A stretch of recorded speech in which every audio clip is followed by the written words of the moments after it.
Airbus 320 में दो main computers हैं, उनको इलैक 1 और इलैक 2 बोलते हैं। ELAC basically elevator aileron computers is ELAC. Okay, elevator ये पोर्शन का होता है जहाँ से हम जहाज़ को ऊपर नीचे की तरफ मूव करते हैं, और एलेरोन इस पोर्शन पे होता है विंग्स के, जिससे कि हम रोल करते हैं। एयरबस 320 में नॉर्मली इलैक 1 जो है वो एलेरोन्स को कंट्रोल करता है, इलैक 2 एलिवेटर को कंट्रोल करता है। लेकिन अगर एक सिस्टम फेल हो जाए तो दूसरा सिस्टम दोनों को कंट्रोल कर सकता है। अभी जो प्रॉब्लम फेस आई है वो इलैक 2 में आई है, जो कि नॉर्मली आपके एलिवेटर को करता है। और प्रॉब्लम ये है कि बिना पायलट के कंट्रोल इनपुट के जहाज़ खुद ब खुद नोज़ नीचे ऊपर कर लेता है, और उसको एयरबस ने कहा है कि जो नया सॉफ्टवेयर है इलैक L104 उसमें कुछ ग्लिचेस आ गए, उसकी वजह वो बोलते हैं सोलर रेडिएशन की वजह से, और एज अ रिजल्ट एयरक्राफ्ट जो है वो पायलट के कंट्रोल से कुछ सेकंड्स के लिए बाहर होता है। वो कितना सीरियस है, कितने देर तक बाहर रहता है, उसको गेस्टिमेट करना बहुत मुश्किल है, क्योंकि ये रैंडम एरर है। तो उसका सोल्यूशन ये इन लोगों ने निकाला है कि इससे पहले L103 जो सॉफ्टवेयर था वो स्टेबल है और सालों साल से यूज़ हो रहा था। ये 2024 में अपग्रेड आया था। तो यासा ने जो एडवाइजरी जारी किया है वो ये कि सारे L104 मतलब कि न्यू वर्जन को हम ओल्ड वर्जन की तरफ ले जाएं जब तक के कोई परमानेंट सोल्यूशन नहीं होता है। तो 6000 एयरक्राफ्ट जो हैं वो अफेक्टेड हुए हैं। इंडिगो के 195 एयरक्राफ्ट और एयर इंडिया के भी बहुत बड़ी फ्लीट की तादाद। तो वो जहाज़ जिसमें कि पुराना सॉफ्टवेयर लगा हुआ था वो तो इफेक्ट नहीं हुआ है। तो 50% aircraft that has been affected, other aircraft जिसमें कि हमने सॉफ्टवेयर अपग्रेड किया है। तो इस अपग्रेड करने के लिए एयरक्राफ्ट को ग्राउंड करना होता है, उसके सॉफ्टवेयर को डिलीट करना होगा और फिर नए सॉफ्टवेयर को लोड करके और फिर उसको टेस्ट वेरीफाई करके उड़ाया जाएगा। तो उससे पूरे दुनिया में जो है फ्लाइट्स में डिले हो रही है और ये सेफ्टी के बिना पे हो रही है। तो आई थिंक पब्लिक जो है उसको एक्सेप्ट करेगी और ये एयरलाइंस के ताकत से बाहर है कि वो इस डिले के बिना में फ्लाइंग कर ले। और क्या कुछ जानकारी है सर इसको? क्योंकि देखिए, एक तो अहमदाबाद का क्रैश हुआ था, उसमें सारे लोग ख़त्म हो गए थे। तो ऐसी स्थिति में तो बहुत आसान होता है कहना कि पायलट की गलती है, लेकिन जब पायलट बच करके वापस आ गया और उसने कहा कि भाई मैंने कुछ नहीं किया है, जहाज़ ने अपने आप कुछ ऐसा काम किया जो कि मैं नहीं करना चाहता था, तब एयरबस ने कहा कि ये प्रॉब्लम जहाज़ का है।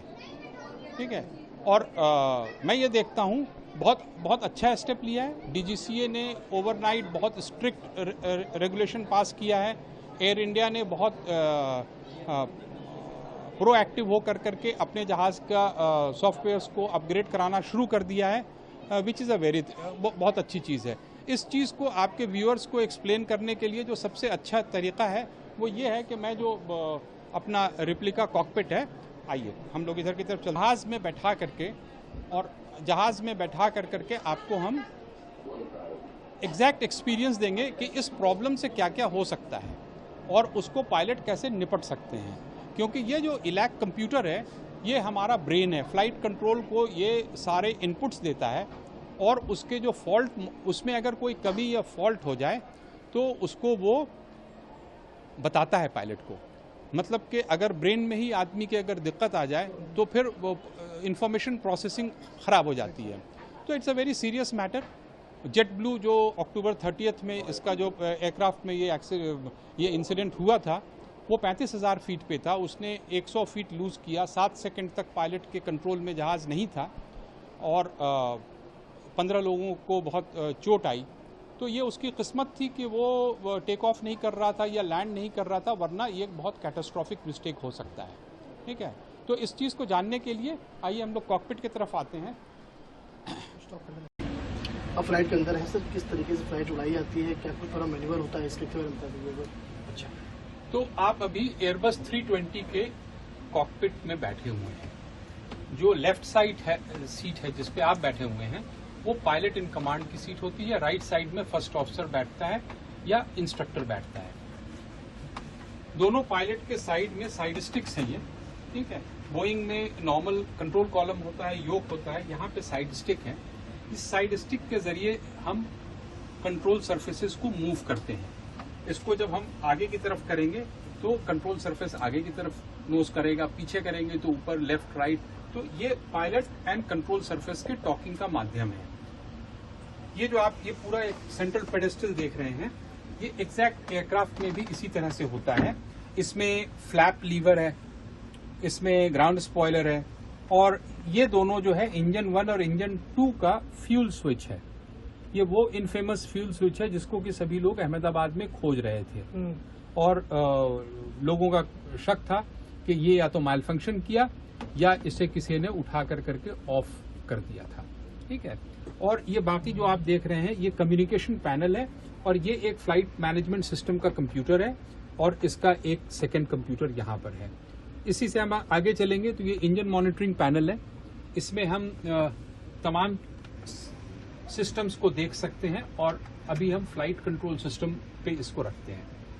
ये पैनल जो सामने वाला पैनल है, ये पायलट का flying primary flight display panel है। ये नेविगेशन डिस्प्ले पैनल है, वो आपके तरफ भी इसी तरह से है। ये पैनल जो है, ये पैनल पायलट और ऑटो पायलट के बीच में कम्युनिकेशन का पैनल है। अब हम ऊपर की तरफ आते हैं, तो ऊपर की तरफ जो है air conditioning, pressurisation, electrics, hydraulics और फ्लाइट कंट्रोल कंप्यूटर्स, इसके और उसके सारे पैनल्स हैं यहाँ पे। फायर फाइटिंग के लिए भी है, इंजन 1, एपीयू, इन चीजों के लिए।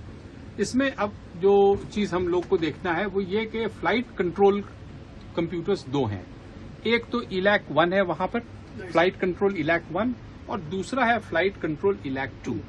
ये इलैक 2 जो है ये खराब परफॉर्मेंस कर रहा है नए सॉफ्टवेयर के हिसाब से। इसका काम यह है कि पायलट के कंट्रोल इनपुट्स को सही तरीके से कन्वर्ट करके सरफेसेस में जाकर के उसका मूवमेंट करे ताकि जहाज में ये हो, ठीक है। इसका एक और काम है कि फ्लाइट कंट्रोल सिस्टम में किसी भी तरह का फॉल्ट हो तो उसको मॉनिटर करता है, और अगर कोई फॉल्ट अगर उसने वो देखा तो वो आपको बताएगा इस तरह से कि कोई फॉल्ट है हमारे इस सिस्टम में। तो पायलट जो है इसका चेकलिस्ट करेगा, और जो सिस्टम बचा हुआ है, इलैक 1 बचा हुआ है, ये इलैक 2 फॉल्ट यहाँ पे आया है, और ये सिस्टम बता रहा है क्या क्या सिस्टम काम करेगा नहीं करेगा। तो पायलट जो है इलैक 1 पे ही जहाज बिल्कुल नॉर्मल की तरह उड़ सकता है। इनफैक्ट अगर इलैक 1 भी अगर खराब हो जाए तब भी पायलट जहाज को लेकर करके सेफली ग्राउंड पे आ सकता है। यहाँ पे प्रॉब्लम कंप्यूटर के फेलियर का नहीं है, यहाँ पे प्रॉब्लम ये है कि ऐसी कोई वार्निंग पायलट को नहीं आती है, और ये इलैक सिस्टम बोलता है मैं तो बिल्कुल ठीक हूँ, और जहाज जो है वो पायलट के इनपुट के बिना मूवमेंट करने लगता है, ठीक है। तो पायलट को कंट्रोल करने के लिए एक तो कंट्रोल कॉलम हो गया, ये कंट्रोल स्टिक हो गया, और दूसरा ये थ्रस्ट लीवर का प्लेस हो गया। इससे इंजन 1 और इंजन 2 को हम पावर देते हैं, ठीक है। और ये हमारा रडर है, इस पे हमारा ब्रेक्स वगैरह हम यूज करते हैं जिससे कि ये होता है। अदरवाइज हमारे पास ऑटो ब्रेक सिस्टम भी है। जनरली जब हम टेक ऑफ करते हैं तो हम ऑटो ब्रेक्स को मैक्स में करके रखते हैं, ताकि अगर हमें रिजेक्ट करना है तो एक खुद ब खुद मैक्सिमम ब्रेक लगा दें। तो अब हम लोग जो है जहाज को हम स्टार्ट करते हैं, और हम लोग फिलहाल अगर आप बाहर की तरफ देखेंगे तो ये हांगकांग का एयरपोर्ट है। हम रनवे 07 पे हैं, ठीक है। और हांगकांग के एयरपोर्ट की खासियत ये है कि यहाँ पे पहाड़ भी है और समुंदर भी है। तो चूंकि हमारा पर्पस यहाँ पे ये है कि जितने लोग नॉन एविएटर्स हैं उनको मैं पायलट की सीट पे बैठा करके फ्लाइंग करने का एक्सपीरियंस दूं, ताकि वो एविएशन से जुड़े, और एविएशन से रिलेटेड जितनी भी तरह तरह की गलत रिपोर्टिंग होती है उसको हम यहाँ पे आकर करके और लोगों को बताएं कि ये है, और फ्लाइट कितना सेफ है वो हम दिखाते हैं। तो अब इसके बाद अब हम लोग एक बार टेक ऑफ कर लेते हैं, उसके बाद मैं आपको वो फॉल्ट दिखाता हूँ कि वो जहाज किस तरह से करता है, और उसको रिकवर करना कितनी जल्दी करना चाहिए, और पायलट के लिए वो कितनी चैलेंजिंग चीज होती है, ठीक है। तो चलिए, आपको मैं जहाज को आप उड़ाएंगे सर? आप? अच्छा, ठीक है, चलिए। तो अब तो ये जहाज जो है रनवे पर है, और हम जो है टावर से हमें परमिशन मिल गया है टेक ऑफ करने का। तो ये दोनों जो पावर का ये जो ऑटो थ्रॉटल सिस्टम है, इसको मैं आगे की तरफ करूंगा तो देखिएगा कि आपको इंजन पावर डेवलप कर रहा है। हमने यहाँ पे देख लिया पूरा पावर सही है और हम जो है टेक ऑफ के लिए अब एयरक्राफ्ट एक्सेलरेट कर रहा है। ठीक है, तो इस जगह पे पायलट जो है देखता है कि उसकी स्पीड्स बढ़ रहे हैं कि नहीं। तो आप देखिए कि स्पीड 80 नॉट्स की तरफ चला गया है। हाँ, अब 100 हो गया है और इसको हम एक करीब 140 से 150 की स्पीड पे जब ये पहुंच जाएगा तो हम जहाज को ऊपर उठाएंगे। तो अब आप बाहर की तरफ देखिए, पायलट जो है जब स्टिक को पीछे की तरफ ले जाता है ऐसे करके, तो नोज ऐसे ऊपर की तरफ आता है और हम जो है जहाज को एयरबोर्न कर लेते हैं। जब जहाज एयरबोर्न हो जाता है तो पायलट का पहला काम होता है पॉजिटिव रेट चेक कर करके गियर को ऊपर करना। ठीक है, और उसके बाद पायलट जो है एयरक्राफ्ट को इसी एटीट्यूड पे ऊपर लेकर के जाता है। हमने यहाँ पे 2000 फीट डाल रखा है। ठीक है, तो एयरक्राफ्ट जो है वो 2000 फीट तक ऊपर जाने का ये करेगा। ठीक है, तो ये देखिए अब ये जहाज जो है ये स्पीड भी बढ़ा रहा है और ऊपर भी चढ़ रहा है ना। ये फ्लैप लीवर है, मैं फ्लैप को ऊपर जब करूंगा तो स्पीड जो है अब 200 पे चला गया। ठीक है, अब जो है हमने जहाज को यहाँ पे लेवल आउट कर करके, हाँ ओके, अब देखिए कि जहाज उड़ने में, जहाज के ऊपर में हमें किसी तरह का प्रॉब्लम पेश नहीं आता है जब तक कि इसके अंदर कोई खराबी नहीं हो। वरना जहाज देखिए कितने आसानी से उड़ रहा है। ये एग्जैक्टली वही एक्सपीरियंस है जो पायलट को एक्सपीरियंस होता है फ्लाइंग करते वक्त। ठीक है, तो जैसा मैंने कहा था कि हम लोग जब एयरबोर्न हो जाएंगे उसके बाद हम आपको दिखाएंगे कि जहाज जो है किस तरह से ये प्रॉब्लम फेस करेगा और उसको क्या परेशानी पेश आती है। ठीक है,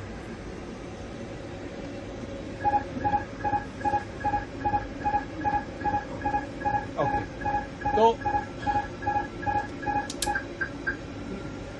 तो किसी भी तरह की चीज अगर सही नहीं होती है तो जहाज जो है पायलट को बताता है, फिर पायलट जो है उस चीज को कंट्रोल करता है। तो अभी आप देखिए कि जहाज 2000 फीट के आसपास आ गया है, तो हम लोग 2000 फीट पे लेवल आउट होकर के उसके बाद हम लोग बाकी का काम करेंगे। अगर आप देखेंगे तो अब हम समुद्र के ऊपर हैं, रनवे हमारे लेफ्ट की तरफ है। ठीक है, अब आप वो देखिए, वो हांगकांग का रनवे है, देख रहे हैं। और जहाज जो है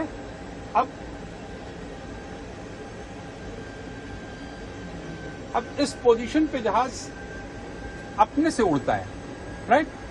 अगर जो कोई फॉल्ट अगर आ जाए, जैसे कि ये इलैक 2 पूरा कंप्यूटर फेल हो गया, तो यहाँ पे देखिए इसने बताया आपको कि साहब हमें ये प्रॉब्लम है ना। तो लेकिन जहाज में कोई खराबी तो नहीं आई, जहाज अपने से नॉर्मल उड़ रहा है, क्योंकि ये इतना सेफ बना हुआ है कि कोई एक चीज अगर खराब हो जाए तो उसको ये संभाल लेता है। ठीक है, तो अभी ये फिलहाल सिंगल कंप्यूटर पे चल रहा है और इसके फ्लाइट के कैरेक्टरिस्टिक्स में किसी भी तरह की कमी, सेफ्टी में किसी भी तरह की कमी नहीं आई। जहाज इतना सेफ बनता है।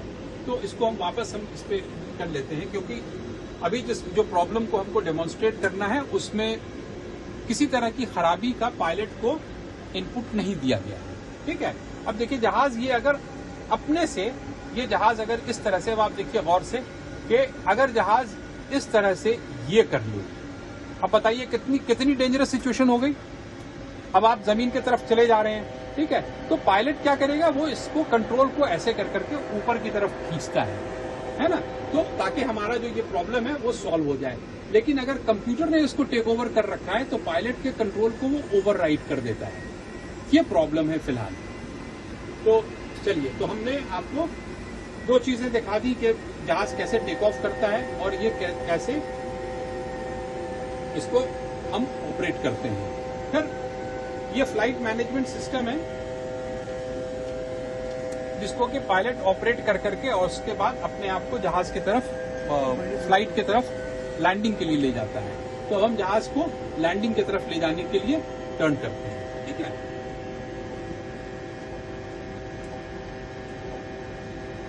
ये क्या ऑटो पायलट ऑन होगा? हो जाएगा। ये रनवे का क्या क्यों दिखा रहा है? रनवे एंड नैव। एक बार इसको बाहर निकाल के ना, हेडिंग बाहर निकाल के, हेडिंग बाहर, ये हो गया।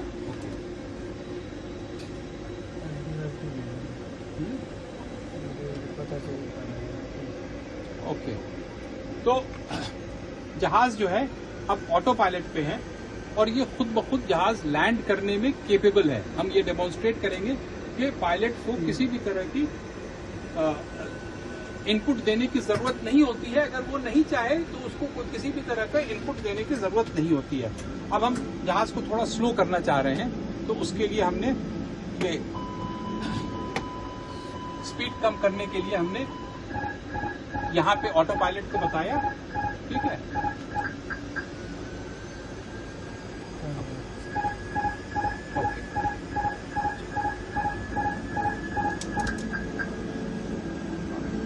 अब हम जो है जहाज को वापस रनवे की तरफ मोड़ रहे हैं।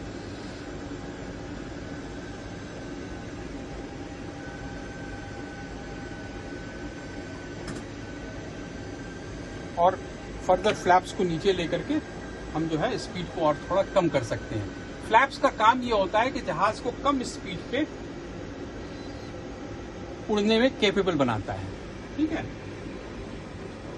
तो अब आप देखेंगे कि रनवे हमारा उधर वो आ गया है, तो लैंडिंग गियर को भी नीचे ले लेते हैं।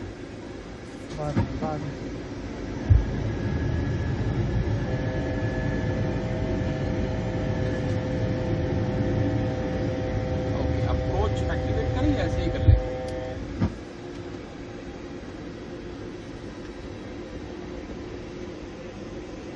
ओके, अब आप जो है रनवे को आप उधर देख सकते हैं।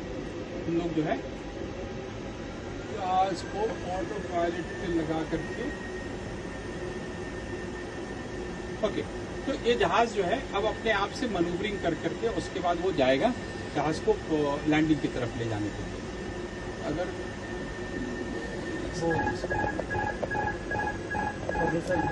हाँ फिर से ले लो ऑटो पायलट।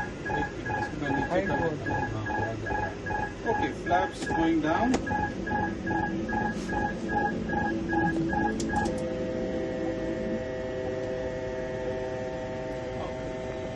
तो ये फ्लाइट सिमुलेशन जो है, इसमें पायलट्स को हम ट्रेनिंग भी देते हैं और जिन लोगों को फ्लाइट सीखने की ख्वाहिश होती है तो हम उनको फ्लाइट ये 1000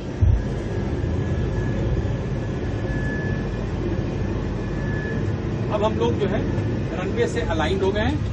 ठीक है, और जो है जहाज थोड़ा अपने फ्लाइट पाथ से थोड़ा ऊपर है, तो हम उसको सही कर रहे हैं। ठीक है, तो हमारे सिमुलेटर में कुछ प्रॉब्लम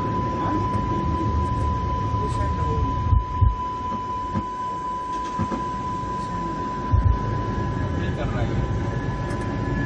ओके, तो इस तरह से हम जहाज को रनवे की तरफ लेकर के जाते हैं। लैंडिंग होगा इस टाइम।